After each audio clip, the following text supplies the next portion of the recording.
And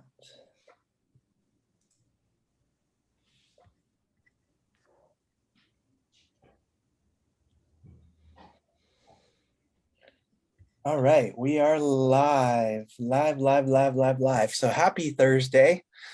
Welcome to your Thursday evening. And welcome to our webinar tonight. Resetting for a new year, navigating the 2022 job market. Before I hand it off to Elisa here, I'm just gonna let you know that we will be recording this and we will be going to about 55 minutes after the hour. If you have any additional questions or want ways to reach out, just shout in the Facebook group or in the Eventbrite page and we'll go from there. All right, Elisa, I'm going to let you take it over from here. Welcome. I'm excited to learn more about how this whole job search thing works here in 2022. Awesome. Thank you, Albert. So as everyone may know, my name is Elisa. I'm one of the moderators with Albert's List community. I help volunteer with programming and really excited for this session. We've had a lot of job seekers reach out, getting back into the grind, and just wanted to get more of a fine-tuned approach on resetting for the new year. Are there any new tips and tricks they should be looking into, and going into the year with the right mindset? So I've assembled an arsenal, two of my favorite folks in the recruiting resume HR space. And so we want this to be very informative and interactive, and love that we have sort of an intimate group today. So feel free to be really active in the chat with questions. We want to hear any challenges you're facing, jokes, memes, anything having to do with the new year, and where you are in your career journey, and the Q&A as well, whatever is preferred. And I have a couple questions that folks have submitted. And then with that, first, let's start with introductions. So I'll kick it off to Junaid. He's the founder of No Degree, and have him share a few words about himself and what he's working on these days. Okay, so my name is Junaid Iqbal. I'm the founder of NoDegree.com and the host of the No Degree podcast, where I interview people without college degrees and have them share their stories. So I'm a professional resume writer. I've done over 300 resumes, and I spent well over 1,000 hours writing resumes. And I'll say that despite doing all that, I'm always learning a little more, right? Because I've done resumes for lawyers, doctors, dentists, and I've gotten people into Amazon, Microsoft, Google, Spotify, Disney, and a whole bunch of other companies. But I have a lot of experience. I've talked to a lot of people, and there's so much out there. But the good thing is there's so many resources today, like Albert's List and groups, and they make things a lot easier. Awesome. Thanks so much for that. Excited to hear from him as always. And then we have Brian, who is a recruiter with BetterUp. Brian, you want to share what you're working on as well? Yeah, and thank you so much for inviting me. Always a great time joining Albert's List. And Lisa, thank you for moderating.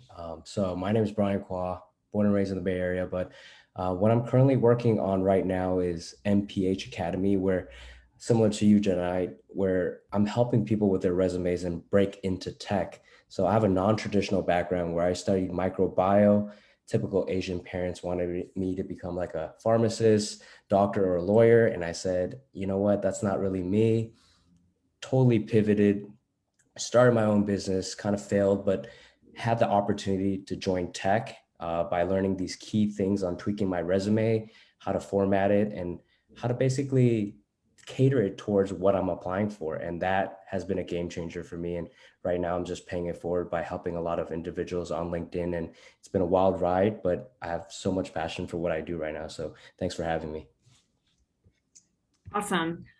So I've got a ton of questions to ask you both. And actually, I'm going to just change it up a little bit, because lately in our community, we've been getting a lot of folks just trying to figure out, what I'm currently doing. Am I happy? Should I be looking into a second career? And then if they know what they're looking into, how do I jump from it? I don't know, some of you may have been on the call we had with Ginny, she was in marketing and she transitioned to recruiting.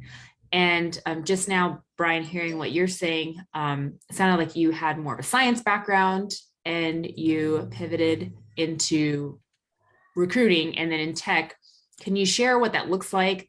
And specifically, folks like to hear about, when you made that jump, was it lateral? Did you have to take a pay cut? Like, what did that look like? If you could share some of the ins and outs, that would be helpful. Yeah, sure. Where do I begin? So, I mean, after I got my degree, I had the opportunity to either continue that path of bio or scratch that entrepreneur slash business itch that I had. And I luckily had this opportunity to join Berkshire Hathaway, which was business related. And a lot of my friends said, if you're not passionate about bio, why don't you start, aligning yourself towards, something that you are passionate about? So I did just that. And it was tough because while I was on that journey to find my true passion, since I had the opportunity to work for Berkshire Hathaway, it was like an insurance company. And although it was in the business realm, it wasn't really exactly what I was looking for. And I started a business during that time selling, selling car parts. And I got really intrigued by that business of selling things online. And while I was running that business, I started making more than my 9 to 5. And after a while, I said, you know what, I'm going to quit my 9 to 5 and just do this full time. Kind of like maybe Gen I right here, right? You get that entrepreneur bug and you just got to scratch it and see where it goes. Long story short, with 3 to 4 years, I built the business up to a 6-figure business, but I was a little too pretentious in my last year where I extended myself a little too much and I got into debt. I had to restart and I was pretty sad shutting down the business, but I had the opportunity. One of my friends said, don't give up, like you can always try something new. And he recommended me join this boot camp called Always Hired, which was a tech sales boot camp that taught me what CRM meant, right? All these Salesforce and different tools and, all these tech tools. And I learned the jargon. And after that, I got my first job in sales and kind of the rest was history. I took it step by step. I learned from the smartest individuals and really grinded it out to where I am right now and had the opportunity to join recruiting. So I'm just super grateful. Yeah. And sorry, I just want to dive into this a little bit more because this Yeah. has been coming up a lot in our community. When you were in sales, and then I'm assuming internally you moved to recruiting, how did you, I guess, make that jump and then be taken seriously? Because I think a lot of people have problems with that, like as in like they're in product and they want to move into sales, but they can't seem to do it. Yeah, so it was my last year of sales at Demand Force. Then I was reluctant to join Uber as an Uber Eats sales rep.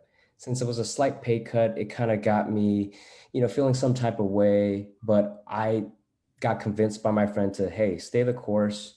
You're gonna have that big brand over your head on your resume. You're gonna learn from the smartest people, and you're gonna network with these individuals. And he really convinced me to stick it through. And what happened was I started loving the work I did and I provided more value to the sales team over there. I started organizing sales cadence meetings, how to work these tech tools, how to generate reports on Salesforce. And it became a weekly thing that my manager allowed me to do. Next thing you know, word got out to some of my other friends in recruiting, and I never thought I would join recruiting. He said, hey, what are you doing? I said, I'm running some meetings. He was like, you just started. And I was like, yeah, look at my calendar, weekly meetings, sales training. And he's like, wow. Then next week he came up to me and said, hey, I want to talk to you. I said, okay. And he said, I want you to join our team. What? What do you mean? He's like, tech sourcing. And he just broke down everything about what the job would entail, how it relates to sales, and how I would be selling talent versus like a product or a service. And I was just sold. I did the interview and I never looked back since. After I got that job, learned everything from that team, and still one of the most funnest teams I've worked with, to be honest. So shout out to Uber Gang. But yeah, it was definitely an interesting time for me. And I took that initial pay cut, like I mentioned, but then my pay almost doubled after I jumped into tech recruiting. So sometimes you have to take a small step back to take 2 steps forward. That's what I've learned. Yeah. Awesome. Yeah, no, thanks for sharing that. I just wanted to hammer that in because I think Yeah. a lot of times people are they're just reluctant to take the pay cut for whatever reason, they're supporting family or whatnot. But if there's a way to work it out, a lot of times that is what it requires, sort of like a step back, like you said. But if you, like Janai was saying, making sure your resume articulates like, oh, for example, Brian was doing tech sales and then he was able to use those skills and translate it into tech sourcing. It's a long process, but for anyone that's considering that a second career or transitioning, it's doable. And connect with both of these gentlemen. They'll be able to help get you there.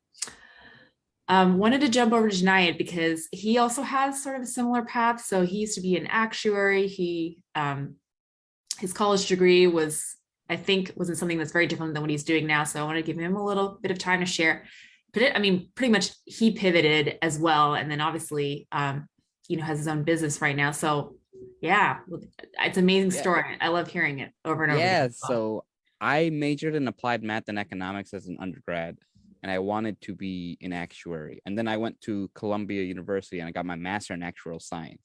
And for those of you who don't know, actuaries, they price insurance, right? So how much does a car insure? How much does a red car, red Honda Civic that's 2010 cost in the Bay Area to insure, right? We'd be the people calculating that. So a lot of projections, risk analysis, and all that.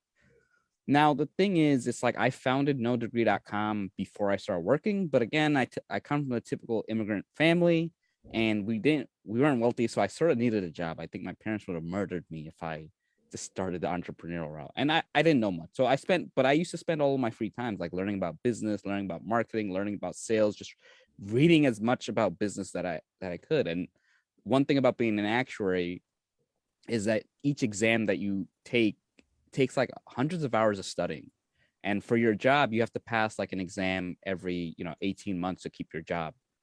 So I was working on it, and eventually I was like, look, I can't balance this job, studying for these exams after work, and trying to get this business off the ground. So I actually left it, and then I got a regular job so I could use my free time outside work. And then eventually you just have the itch and all these things that you want to do and you want to leave. Unfortunately, I wasn't making any money from it, but I left. I didn't make any money for 16 months. And I actually started making money once I started doing resumes. And then that led to a lot of things, opened up a lot of opportunities. But I've just learned a lot. And, and I'm so much happier. And I'm a big fan of like, put yourself in a position where you can take the pay cut, because it sucks. I've come across way too many individuals who are in careers and they stayed because the pay is good, but it's like, do you want to stay until like you're 50, 60? Like at that point, sometimes you never make a switch. I come across so many people I've talked to like 2-3 years ago, like, yeah, I got to make the jump. And they just get way too comfortable. And then it's like, I just know they're not going to make the jump. And it's like the time passes by, because once you switch in and you get your feet wet, maybe a year or two, you're learning. But after that, you're so much happier. You're so much more fulfilled and you're so much more productive. And there's nothing better than doing something that you truly enjoy.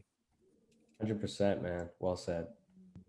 That's awesome. No, thanks for sharing that story. And I just want to say in the chat, thank you, Scott. He shared a little bit about his personal story and interviewing at a couple of law firms, and it looked like he was, working with himself, whether in a solopreneur sense or whatnot, but now he's wanting to practice law in a larger law firm and going through the motions. And he referenced, the Great Resignation, and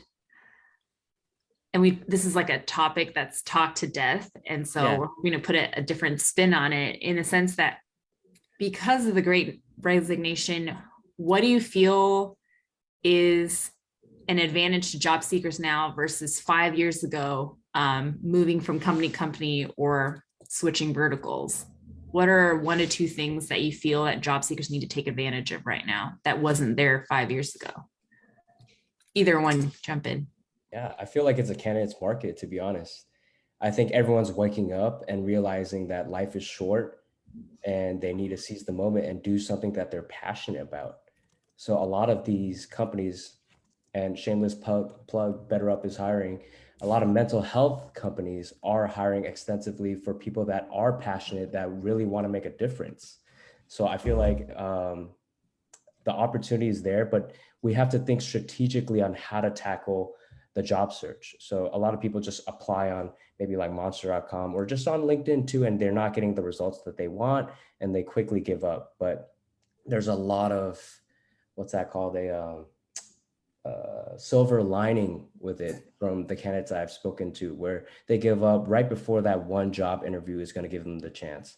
They apply to 9 when they should have done one more application, which would have got them, the opportunity that they were looking for. So I would say have the resilience, try to treat it like it's a process instead of like being so in love with the companies that you're applying to, because part of it really is a numbers game, right? So, yeah. 100%. Yeah. And to add to that, it's people are realizing like the attitude towards work is shifting. Like they're realizing like, yeah, life is short, right? Like my girlfriend works for a company, and what happened was there were these people doing reports, and they laid off like half the company. So you had these people last month, they're like, yeah, this is such a great company, great people. And then this is like, hey, I lost half my team.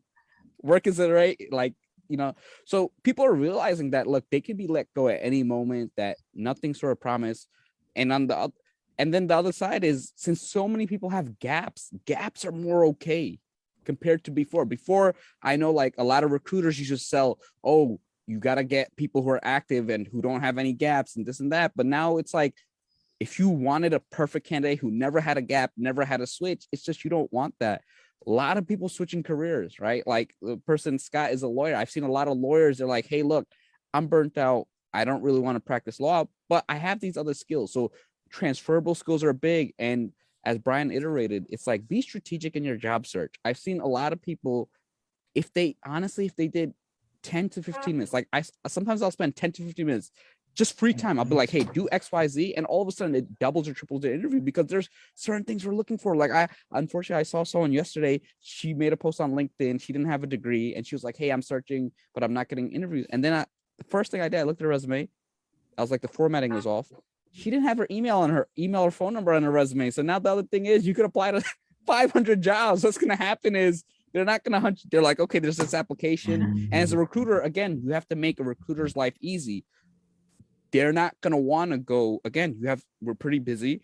They're not going to want to have to go to the ATS to look up the phone number to do that. Look, they could do that, but you're just working against yourself. You're just sort of communicating like, hey, is this person actually serious about the job, or did you just put together a document? I can't tell you how many people where I've given a resume template, I've given them the sample, and I tell them, hey, work it. And they work it. And it's like, hey, they can't put together a document. Again, these things like communicate a message. They communicate something about you, and people judge you. Now, if you network, you can get around it, but it's such an easy thing to do that, you might as well do it. Percent, man. And just to piggyback off those great points, and I agree with you on almost everything. In addition to that, I've encountered some people with gaps that start with that negative self-talk because of those gaps. On LinkedIn, I'm not sure if you guys saw that post, but there was a lady I just helped out, single mom, that had a 2 to 3 year gap because she had a kid, and she didn't know how to explain that. So when she was talking to me, even not even her direct recruiter, she just wanted some help.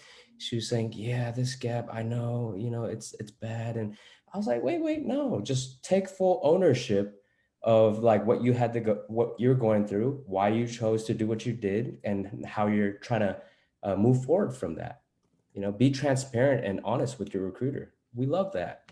Yeah. So, And then I think also adding to that, you can't change what happened, right? You have a gap, you did bad, you got laid off. And sometimes you can't change what skills you don't have, because the universe of what you don't have will always be bigger than what you do have. Yeah, maybe there'll be someone better, someone who has this, that.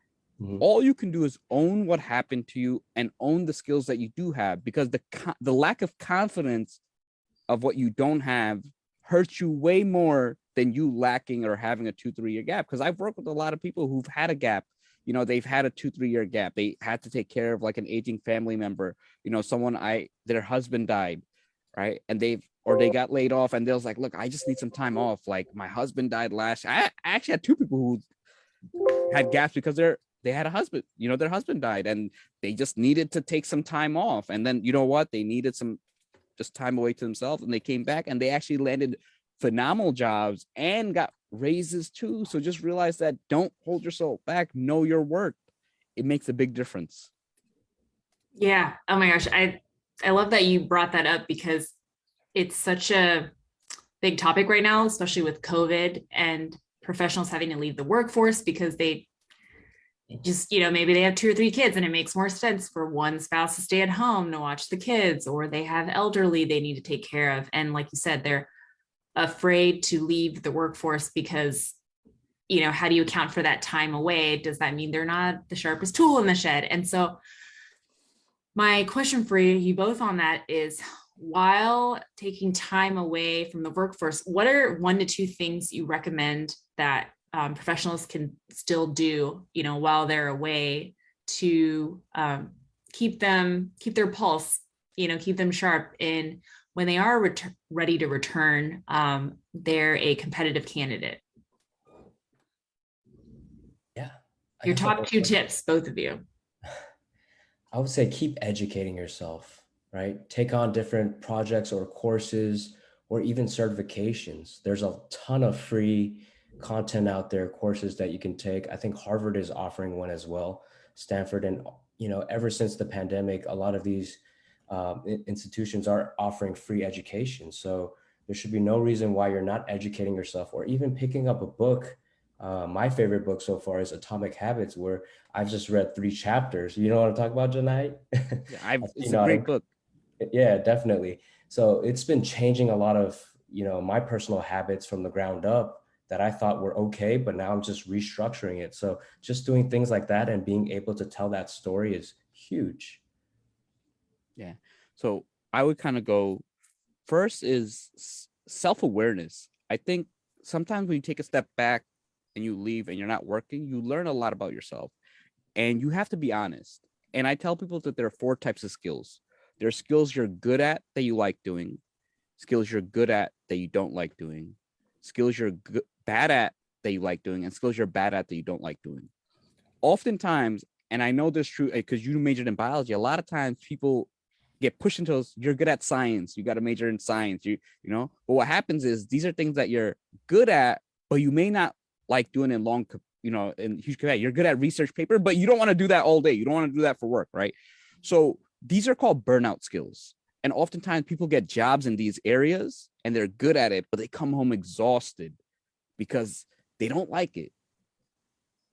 Find the skills that you're good at that you like doing. Maybe you like talking to people. Maybe you like sales. Maybe you like problem solving. Maybe you like research. Maybe you like reading. So everybody has different things.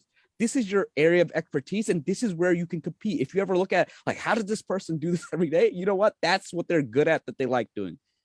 The things you're bad at that you like doing, pick them up, maybe improve on them so they end up in the first bucket, right?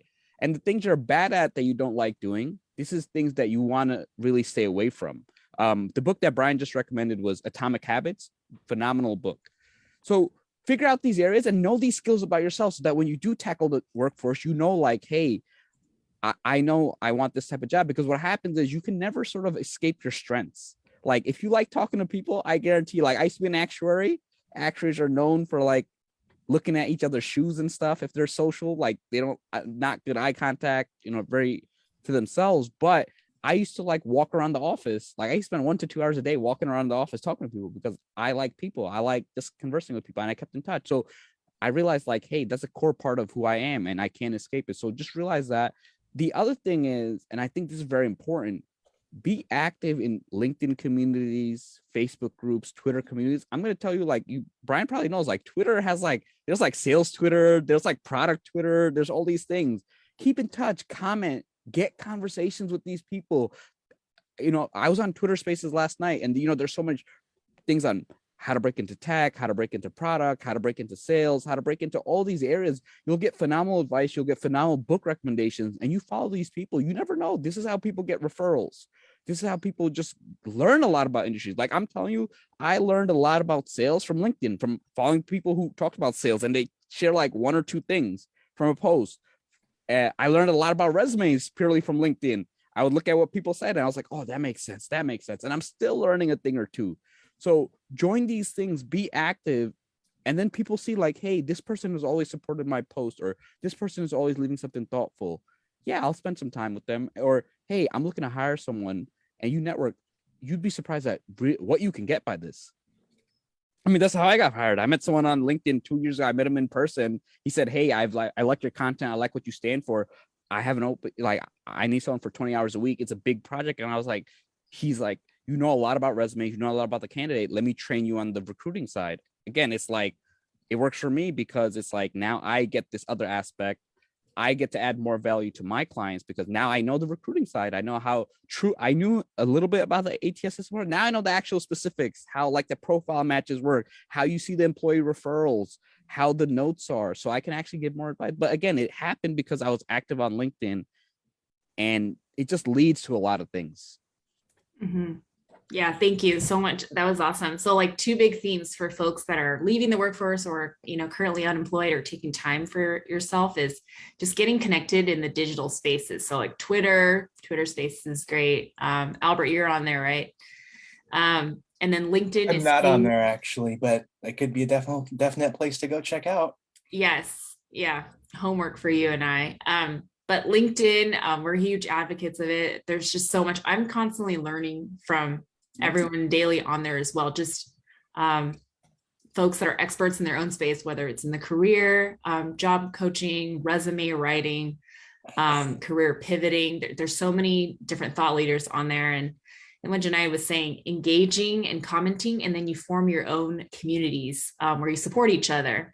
And that way, when you have a hard ask or referral, it's not so much coming out of the blue. It's someone familiar with, and they're familiar with you, and they know what you stand for, and so they're willing to sort of take a stance on you and recommend you for a position. Wait, I have one more. Yes. Podcasts are such a gold mine today that you can literally listen to a podcast on tech sales and go listen to 30, 40, 50 episodes. I guarantee you that even if you're transferring careers, you're going to know so much. I wish podcasts existed like that because you get people talking for 20, 30, 40 minutes or an hour. Like there are whole podcasts dedicated to sales, whole podcasts dedicated to marketing, whole podcast. And there's so much. And I guarantee you, if you listen to 30 to 50 episodes of a podcast that's dedicated to a certain topic, you will stand out. And the beauty is, it's like, no matter if you have like jobs, like you could work Uber Eats, like as a delivery driver, so many things you could listen to while at the gym, while you're running errands. There's like so many ways that you can literally get 2 to 3 hours education by not even like sitting down, just by regularly doing your part of the day, right? You could even do it while you're at your job. So, you're getting paid, you get your job done, and you're still learning.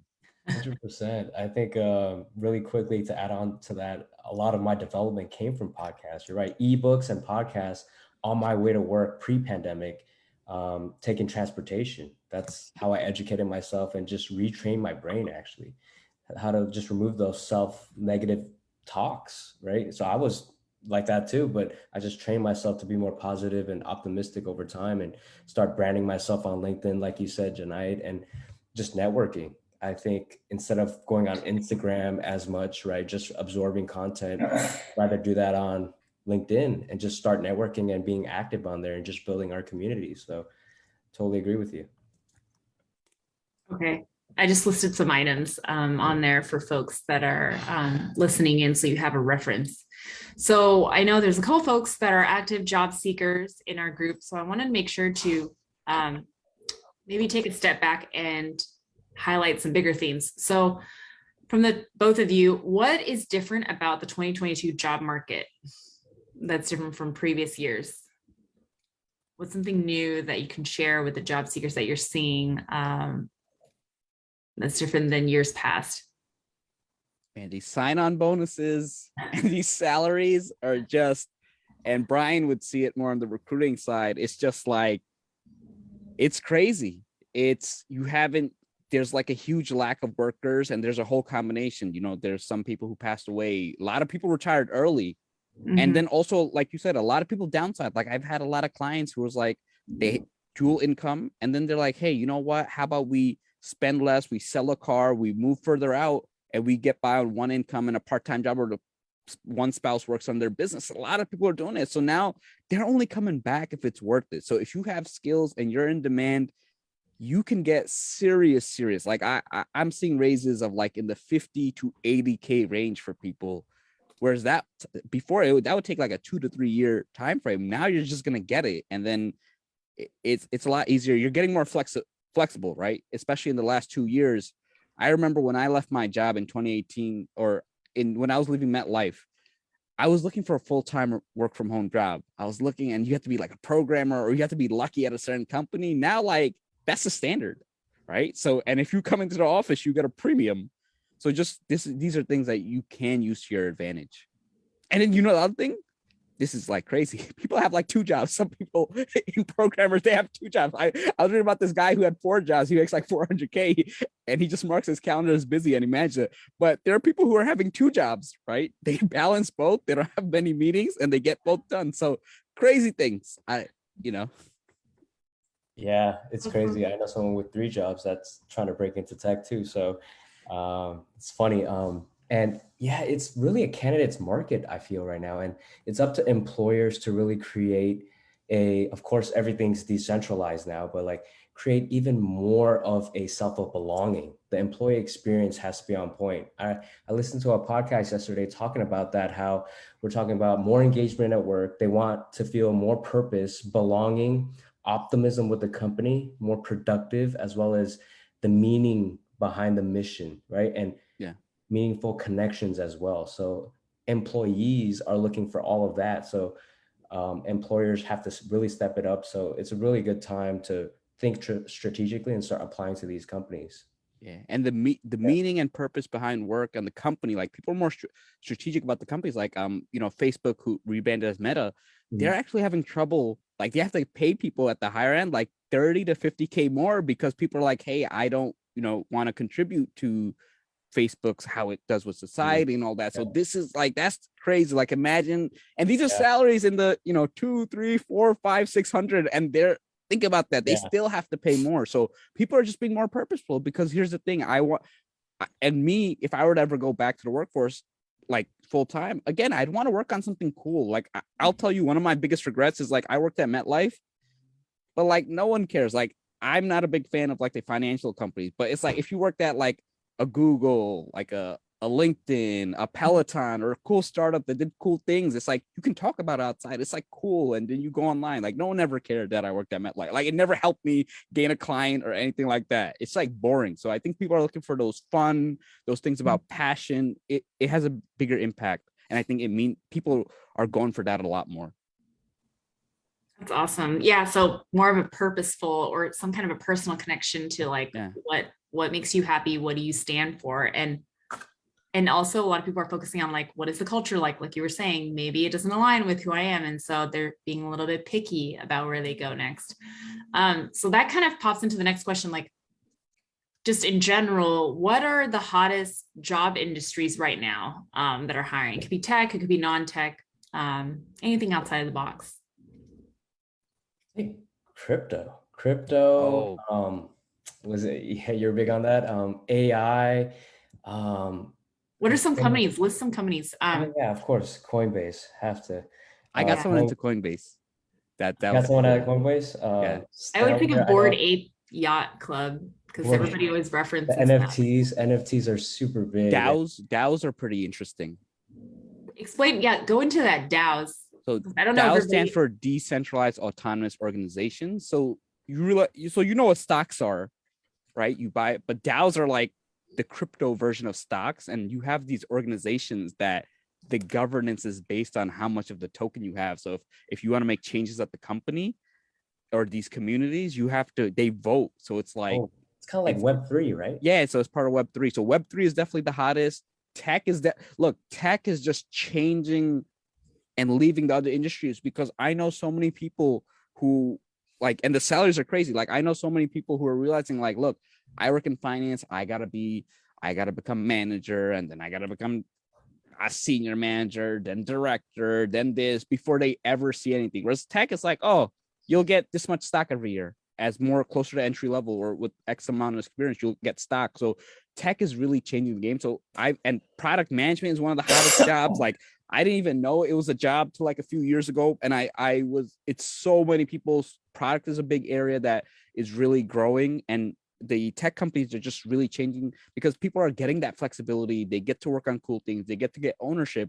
Whereas in these other industries, they're like, oh, you have to go to these top 10 schools. You had to have majored in XYZ. We're not going to hire you if you get this. And it's a sort of old boys club. Whereas tech is like, oh, can you program? Do you know the stuff? Do you have the passion? And there's so many ways to break in. We don't care about your background. You could have come from a boot camp. You come from self-education. You could come from this. Whereas like, you know, if you're a recruiter in finance, you have to have like, oh, you need to come through this. Whereas like tech, it's like, hey, you have microbiome, cool. You learned this thing, we got you. So, and you're gonna see it happens in so many industries. So that's, you know, I would say those are the hot trends. Web3 is really taking the world by storm. Definitely Twitter. I've been seeing, you know, just a lot more money, and you know, crypto is going through a downturn in terms of their pricing, but I definitely see, you know, in the development 2-3, I think in 2 to 4 years, it's gonna be like that's the hottest thing. I see your passions, right? We should start a podcast and talk about that. Yeah, let's do it. All things tech. I like it. Yeah. Okay. Sorry, I have a private question. Can you go a little bit more into what Web3 is? Feel free to take the reins, man. I feel like you know more about it than me. Honestly, it's like kind of like it's tough. Like, you know, it's like one of those things you see online. But it's like it deals with like the blockchain, the metaverse, just like the next evolution of the web, right? I think Web 2 was like social media and stuff, right? That's what Web 2 is, but Web 3 is just like kind of changing how you interact with the internet. Yeah, so it's giving power back to the people, basically. Yeah. Being more democratic. You have a say by holding these tokens. You have a say. You're kind of like on the board, and you decide some of these things. So instead of like Facebook or Meta holding Facebook, Instagram, WhatsApp, you the people gain it back now. You have a say into what is being shared, and plus like blockchain technology, the technology you can put behind like smart contracts, right? And NFTs, that's what the whole basis is about, right? That new technology, everyone's going to start utilizing that soon, and artists are reaping in the rewards right now, right? Banksy, right? 125 mil for these Bored Ape yacht clubs, right? Yeah. It's crazy. It's over my head. I can grasp a little bit of it, but it's crazy. And look, I'm telling you, I know people who are in the space, and I've had like, you know, some of them, and even then they only know one small area because it's just the industry is moving so fast that look, if you're a blockchain developer, you're a Solidity developer, you know, smart contracts, it's changing it. Like I knew someone, he wanted to work for a company, so what he did was he airdropped his resume to a wallet of the CEO. So these things are getting so creative, right? And so there's so many ways that you could really grab the attention and just learn. And the beauty is I see the future's going that direction, and it's fun. And who knows how far it's going to be, right? Like you're going to have like, you know, you're gonna be judged on how big your virtual bedroom is or something, like, hey, come to my virtual yacht and I'm on floor 5 and all that. But it's fun. It's changing the way people like interact with things and all that. I still think it's going to take time for development because a lot of like infrastructure is not there, right? But it's the future. Yeah, there's so much. So I was at CES last week, which it was they brought it back to in person in Las Vegas, and there was a lot of talk of just the NFTs and the crypto space. There's so much growth and it's a moving target, and how is, you know, like governmental entities like, you know, like the IRS or, you know, some of the other ones, like how are they going to provide oversight to make sure that the money's exchanged? Like, is it taxed correctly? Are they organized? And because a lot of the creators, and it is true for all of us, they're experts in one side of the brain or one area, and then not so much in the other. And so that a lot of the sessions were on like what's the best way to, you know, support these creators that are just, I mean, like daily there's like hundreds being onboarded into these platforms creating, and it's not just like artists creating and putting art on there. It's literally like, you know, like a mom and pop, like a restaurant owner, and he's like, I want to get into this, and now he started creating something. So it's like all walks of life. And then, sorry, sidebar, they actually had like a Nifty or an NFT party hosted on the Strip, which I really wanted to go just purely from a learning aspect. But I didn't end up going, and I was trying to be safe, but it was at Mike Tyson's house. Oh, and so that's so cool. So he's a fan. And then if you were able to make it that, you would get the secret code word to go to the after party, which is at David Copperfield's house. And I'm a big fan of magic. And I was like, oh, So, to add to that, so my yeah. business partner is a special agent for the IRS. So, right. So he arrests people for fraud, tax fraud. So they just launched a new division, the crypto division. And so one of his friends who's deep into crypto got in. So he thought, I'm going to go into this division and I'm going to learn from seniors. Lo and behold, he is the division. So he goes in. It's so new and he's big into crypto, and there's like this chain analysis. How do you track wallets and stuff? And there's so much growth in this. And then one thing he was saying is there were a couple of guys in the IRS. So normally the special agent community is very small. So when someone retires or leaves, it's like, hey, so two people left, it's hush hush, right? So they're like wondering, why is it hush hush? He realizes that on Binance, they announced that they hired 2 special agents with XA. These people got paid $700K. I'm talking about astronomical, so there's so much more opportunity in these areas, right? If you really know these things, because here, think about it, a lot of, especially in the IRS, they didn't hire for a long time. So now they're really hiring. And think about these people who are in their 40s, 50s, 60s, right? They, a lot of them have trouble with emails, right? They grew up on fax machines and this and that. So there's so much opportunity in this area in crypto, and it's growing. So, if you're really passionate about the area, just go in, like the money's there and it's nice. Yeah. And you don't need to have like 10 to 15 years of professional experience, because we all know that the industry is very nascent and it's growing. So if you want to, you don't have to deal with imposter syndrome. You just go in, you say, I'm an enthusiast. This is what I know about it. And chances are barrier to entry is very low. So, there's so much more we could go into this. So another thing I'm hearing from a couple of the attendees that this is something of interest. So if you can, feel free to drop your LinkedIn in the chat, and then everybody can stay connected. And I'll also look up the LinkedIn profiles of our speakers as well, and I'll drop those into chat, but everybody can stay connected. And if you have questions after this, this is what we want. We want you to reach out directly to the speakers, whether it's on resume writing or starting a new NFT club, which there's ideas forming.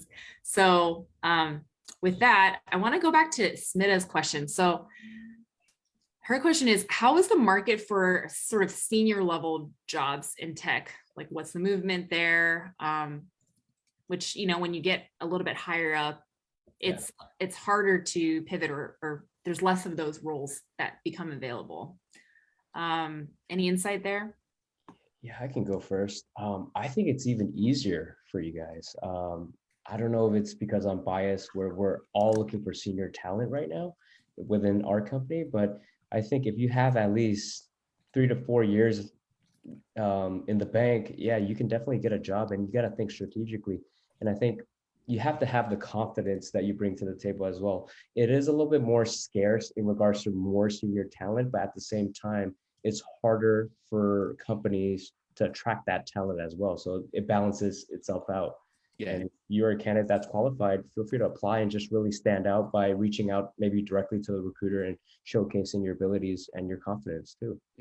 Yeah, senior talent in tech, I'm talking about that. Salaries are astronomical. Like the biggest career I should have been in tech. Like I should have gone to tech. Like, it's astronomical. Like I'll share a personal friend of mine, right? 2 years ago, he was making like 400K, right? Then he made a jump to like Twitter, right? So he must have been made like, I was talking to him, and I picked him up. I was talking to him, and he's like, yeah, I'm getting poached by the certain company. And the beauty is network, because at the higher levels, like literally by just having a conversation with the right person, they'll be like, hey, you have the skills.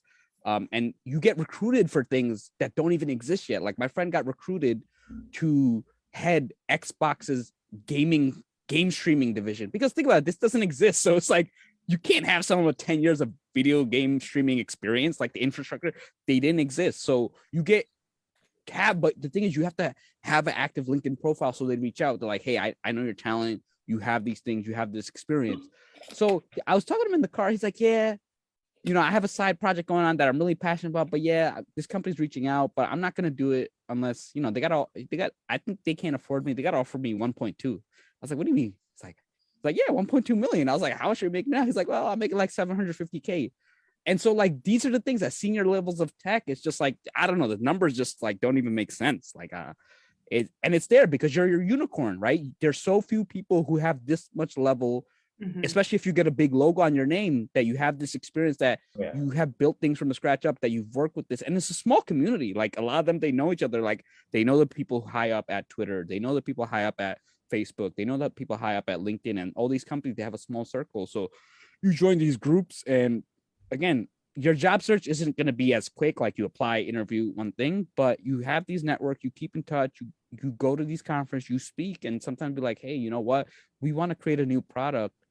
We kind of see that you have a background. Let's have a conversation. And sometimes they don't even look at your resume, because it's like, at that point, it's sort of meaningless, right? They kind of look at your LinkedIn profile. They see you have the right experience, and you recruit on that side. You probably see like the salaries. It's just trust me, I see the marketing salaries. They're nowhere near the tech salaries. So. Oh yeah, no, it's crazy. Speaking of, was your friend a product manager or no? He's product manager. He's a group product manager and group technical product manager. So infrastructure. So, that guy, yeah, exactly. So I actually closed someone. Maybe we're talking about the same person. I don't know, but no, he works at a company, but we'll talk after. He's making like 840, and he was just an IC. And for those who don't know, that's individual contributor. So he was making more than directors at other companies, while he was just considered a senior product manager, making 850.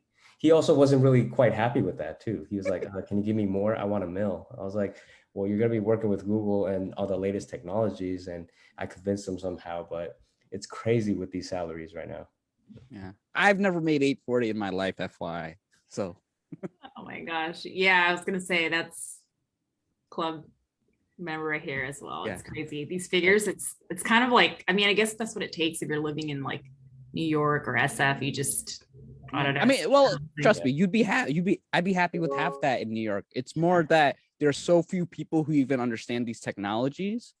And so few people are willing to even work. Like, that's why I like the beauty of these AWS, you get AWS, several certifications, right? You get this GCP certification, you get Microsoft Azure certifications, and you can show it, because a lot of people don't stick through with them, right? I just did an accountant's resume. They worked 18 years, but they didn't know a VLOOKUP and a pivot table, and, they work with Excel. So that's kind of like, you get what I mean? So you have to be more technical inclined, but the beauty is, it's like when you learn these things and you spend these times outside of work or working with things, there are very few people who have worked with Google's infrastructure, who have, and the interview questions get crazy. I know, like at Google, someone got a, whiteboard interview question. These take like an hour to answer. They said, how would you build Netflix? So these are like high level questions and stuff. Yeah. Or Spotify. Yeah. How would you build a Spotify? And it's like, you have to know how you think and how you approach it, how you clarify, and then exactly that though. So these are high level things. People who understand how the music streaming comes, how these things connect, how would you go build it, who would you need? I like it. Question in the chat, both of you, if you can both share a little bit more about how can you think more strategically about job search and like kicking off this year? Ooh, I love talking about this. And Janai, you're just holding your tongue right now. I can see it. I made a whole YouTube video on this, and I'll link it shortly, but just utilizing LinkedIn. LinkedIn is basically how we both got our jobs, or all of us got our jobs, and networking and branding yourself, posting more content to be noticed, and interacting with the community, so that, like you said, Elisa, it's more of a warm interaction, so that when a job opens up for my company, I'll be like, hey, you've been interacting with me. You seem like a smart person, a great communicator. Would you want to apply? So now I'm reaching out to you, and you're getting that opportunity, versus like a total stranger that just applied, and I'm looking through the ATS and all I see is black and white. You know what I mean? So just thinking about that, and of course, sticking to LinkedIn jobs and applying strategically and going directly to the hiring manager, instead of just aimlessly applying like 10, 20 resumes a day, right? So yeah, I think that's what I mean by being more strategic. And I'll link the video I made down below right here. Awesome. I think strategies, what I find, a lot of job seekers don't lack skills, they lack strategy. Because look, when I do a resume for someone, Brian helps someone with the resume, they're not a different person afterwards. They're the same person. They just know how to talk about their experience. So it's about knowing what you bring to the table and how it's going to impact the company. Because at the end of the day, you're hired to sort of add value to the company. And I've seen a lot of people, they kind of think of, the normal thing is I go to school, I major in something, get an internship, get a job. Now the thing is, it's like you can do projects, you can volunteer, you can get engaged in community. So this is about being, so look, let's say I want to break into tech sales, right? They have all these boot camps. Maybe I'm in sales, right? But I want to break into tech sales. What I've seen I had someone do, he took some time off, he joined a boot camp, he passed several like AWS certifications. Now he got back into tech sales and he got an increase in salary. So that's like being strategic. It's like, hey, how do I add value? Now, this other guy, right? He worked at a startup. He was severely underpaid, but he had a lot of, he even was in a band. So he kind of showed like how he was always involved in community and how he knew marketing. And then that's how he got his raise. But realize that you have opportunities outside of your job to sort of add value. So, and also work on talking to other departments. I think a lot of companies have ERGs, employee resource groups, like get involved in that, right? You want to get involved in diversity, equity, inclusion, help a nonprofit. Nonprofits are starved for resources, add that experience to your resume. So now, if someone gave me a specific, I could tell them how they would go about doing it, but just realize that be creative in your approach. And the beauty is creativity is rewarded, right? Because when you go to the interview, you're a very unique candidate and they see the passion like, hey, why'd you volunteer? Why'd you do this? Well, because I realized this is what I was lacking. And then the other thing is, from your own standpoint, you realize like, is that what you want to do? Or when you do that, you realize like, hey, I like this aspect of it. Great points. Yeah, the passion behind what you do and why you do it. I think a lot of candidates are lacking that, plus the storytelling of that. And they kind of downplay their own experiences. And I'm like, no, you should be proud of that. Yeah. Right. So I see a lot of that too. That's awesome. A lot of great points there. And I know Albert's saying that we have to kind of wrap it up. So I've got a couple more just to close it off. So real quick, Scott in the chat said, given the global pandemic's ongoing effects, so we're in year 3 now, how can one best avoid the risks of diminishing returns when one has been actively away or has been away from active use of the skills that an employer wants to see recently used before they consider you for a position? Let me try to answer it. And Scott, let me know if I answer it correctly. I'm answering the question that you request to sign up. Who are you getting it from? Okay. So one thing is that your skills don't diminish because you kind of stepped away. Like maybe you might be rusty. Like if you haven't sold in a while, you may need, but it's not like you're going to need like a 6-month onboarding. You're just going to need to get familiar. Maybe the first month will be tough and transition. So just realize that your skills don't just diminish, right? Like if you work out and you go to the gym, even if you get out of shape, it's not like it takes the same amount of time to get back into shape. So I would kind of make sure you let people know that, hey, these skills are not away and I'm keeping sharp. And then what I would do is say, if you have time away, focus on the new skills you acquired and how those new skills will combine with your old skills to make you a much better candidate than before. Yeah. And just to piggyback off that, great points. I think it goes back to that self-talk that we're having too, right? Like if you think it's a bad thing, it's going to come off as a bad thing. But if you think it's a positive, you can spin it as a positive. So combining your skill sets is a really great one, and seeing what you've been doing actively, like even though you've stepped away, what have you been doing to keep up that momentum, right? To show that energy as well. How you show up is just as important as like what you're showing up with. So yeah, having that confidence level, I think, is key. Just like, and it comes with like preparation, right? So you write down like, you practice, here's what I'm going to say when I hit those questions. And then just like you said, practice and then showing that confidence and then really believing it ultimately. So it's not so scripted, I think is going to be key, bring that good energy. Okay. Here's one thing I say. There's someone dumber than you, less skilled than you, making more money than you. So there's no reason why you can't take their place. That's me. There should be no reason why anyone can't do it. Oh gosh. Yeah, that's lots to go with that one. Okay, so I've got 2 more. I know Albert's wanting to close it out. Just real quick, kind of a fast, I don't know, round robin, what have you. What with so many job seekers in the market right now, what's one thing that they can do to stand out amongst competition? Because right now there's so many jobs in the market, but there's also that many more job seekers because everybody's looking to pivot. What's one thing you recommend to stand out amongst competition? branding yourself on social selling. That's something that we've been trying to focus on. I've been trying to focus on providing more value and content out there just to show people that, like it's more than just saying that you're the best candidate for this role, but like showcase how. Like you want to go into marketing, like show me that you're good at marketing. You can do some of these skill sets, showcase these skill sets that you're qualified for the job for by just presenting yourself and showing up. Yeah. LinkedIn, I'm going to say like it's so underrated because look, there's something on LinkedIn. So LinkedIn recruiters have in-mail, right? They may have a limited, like, hey, maybe I can only send 50 in-mails a week, depending on how much their company pays for all that. Now, the way in-mail works is, and you would know more than me because I'm getting my recruiter access this week, is that if you in-mail someone and they don't respond, you lose the credit. But if they do respond, you get the credit back. Correct. And then on LinkedIn Recruiter, you can see person's level of activity if they're low, medium, or high activity on LinkedIn, right? You see some sort of activity level, right? Do you see that?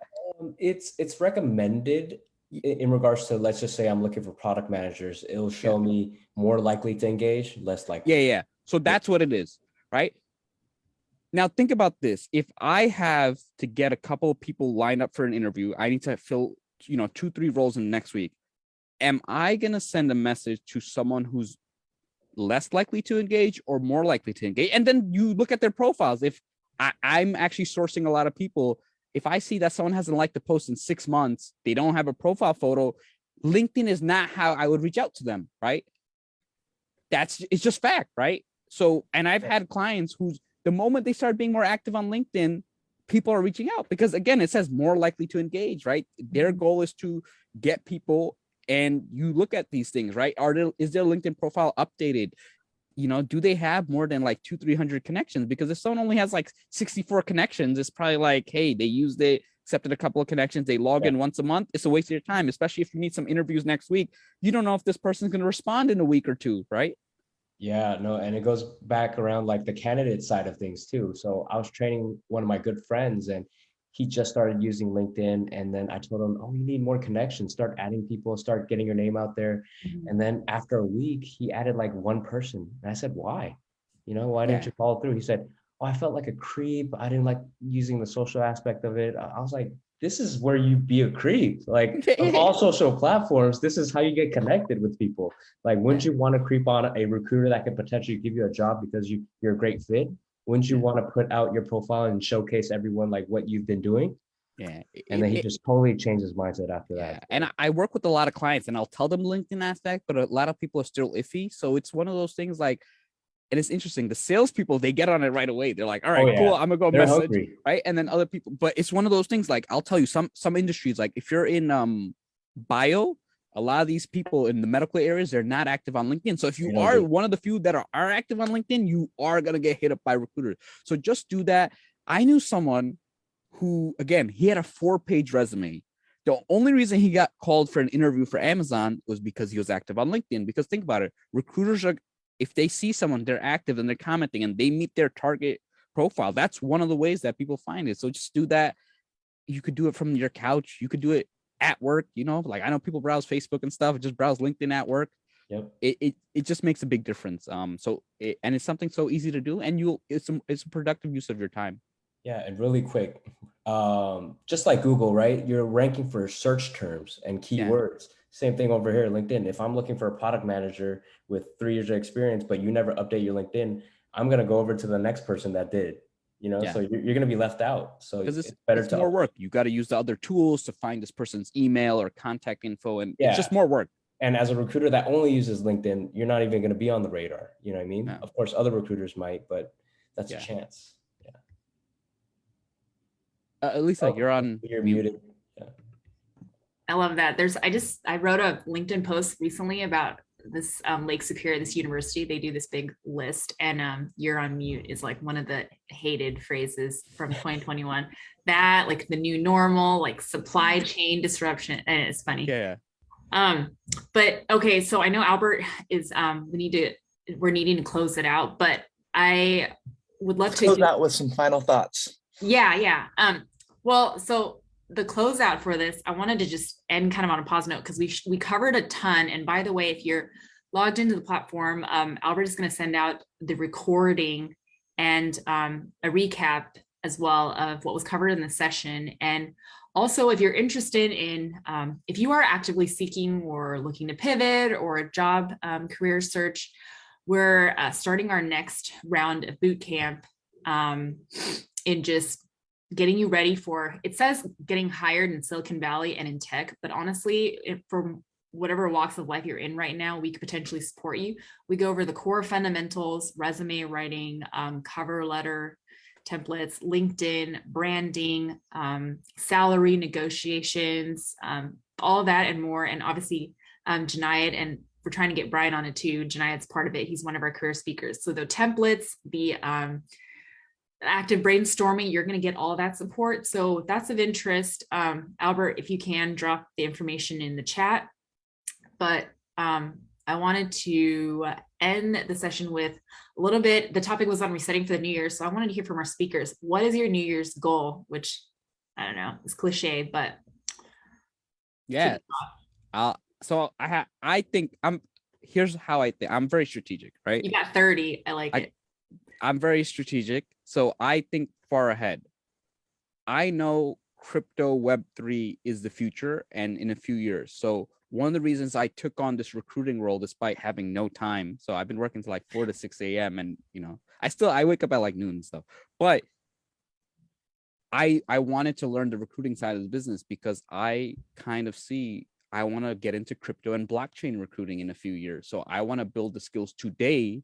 So when this market explodes, I'm ready for it. So that's what I talk about strategy. You want to be ahead of the curve and kind of look at these trends and take advantage. So that's kind of what I'm working on, kind of really understanding the recruiting side of things, knowing how it looks from the employer side and the recruiter side, and adding that to my skill set.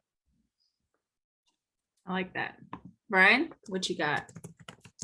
Honestly, finishing Atomic Habits and executing on that. Seriously, it's been a game changer, and it's so funny. It mentioned something about a cue, a response, and then like a craving. Oh no, a cue, craving, response, reward. There you go. So every time your phone rings, you pick it up because you're curious who texted you or what's going on. Then once you answer that text, that's your response, and the reward is you get to know who texted you or whatnot. So I'm trying to retrain my brain into not doing that, being more productive and staying focused, right? Since our attention span is less than a goldfish, as I heard. Yeah. But just getting healthier habits so that I can really focus and hone in on really what I want to do, what I really want to accomplish, my goals. So yeah, 2022 is going to be a big year. So yeah. Awesome. And then we had one question: how do I get into crypto and blockchain? Unfortunately, that's like a 2-hour conversation, my friend. So start on Twitter. Go on Twitter. Exactly. Start on Twitter. Get connected with us on LinkedIn, which I know both of them dropped it. Let me try to find it. Everyone feel free to connect with each other. And, and if there's of interest, we might even host a session, bring Brian Janayat back, and we just talk about crypto, NFT, how to break in, resources. I mean, and there's a couple of other subject matter experts. We might even just do a whole panel of one gentleman just focuses on crypto, one on NFT, because that's how specialized it's getting. So, but anyhow, Albert, any last thoughts? Closing out the session, we covered a lot of topics. I'm going to send a recap out on LinkedIn, and then Albert will send out the recording as well. Yep, I'll send the recording. Thank you all. I think, the biggest thing that we take away from this is, it's another new year, another new opportunity to pick up some new skills, recreate yourself if you want to. And if you haven't done that, stay the course with where you're at, if you're doing what you want to do, and just go in with a great attitude, and, you'll get to where you'll get. Awesome. Yeah. Thank you everyone for joining us for Resetting for the New Year. We covered a variety of topics, but the whole point of the webinar was to get you excited, hit the ground running in January. There's a lot of potential and opportunity out there. So it's up to you to unlock that. We're here as your support team. Thank you again, Albert's List, for hosting this. And if you haven't checked it out, we're very active on Facebook and LinkedIn. It's a whole marketplace full of job seekers like yourself or professionals, career coaches, recruiters, and other support team members as well. So thanks again, and look forward to seeing you at our next event. Thanks, everyone. Thanks, Albert. Thank Thanks, you. Elisa. Thank you, everybody. You all. And Take talk to you care. Have a soon. good night. Thanks for spending time with us. Take care, All right, everyone. see you, everyone. Bye. Bye.